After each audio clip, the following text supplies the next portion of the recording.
Happy বয়েজের কাছে দারুণ comeback করেও শেষমেশ জিততে পারল না টিম কালাম ব্রিগেড। হটুগঞ্জ হেলিয়াগাছি টুর্নামেন্টের ডার্বি ম্যাচ ছিল এইমাত্র কয়েক মিনিট আগে।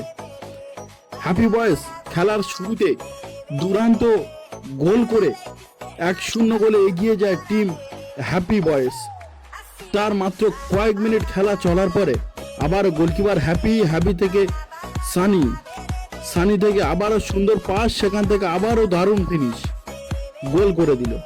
এক্ষেত্রে 2-0 গোলে এগিয়ে গেল টিম হ্যাপি বয়েজ এবং হাফ টাইমের পরে কিছুটা অক্লান্ত পরিশ্রম করার পরে স্টাইলিশ বয় ইজাজ দূরপাল্লা ধোঁয়া শটে গোল করে দেয়, দিয়ে 2-1 ব্যবধানে খেলা চলে।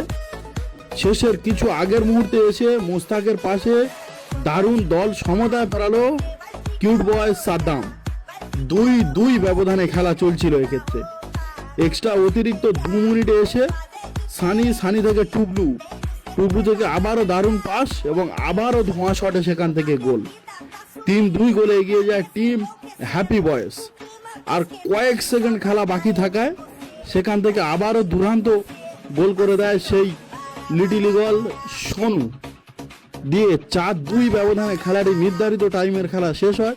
সেখান থেকে সরাসরি জয়লাভ করলেন হ্যাপি বয়েজ এবং টুর্নামেন্ট থেকে ছিটকে গেল দুর্ভাগ্যবশত টিম কালাম ব্রিগেড।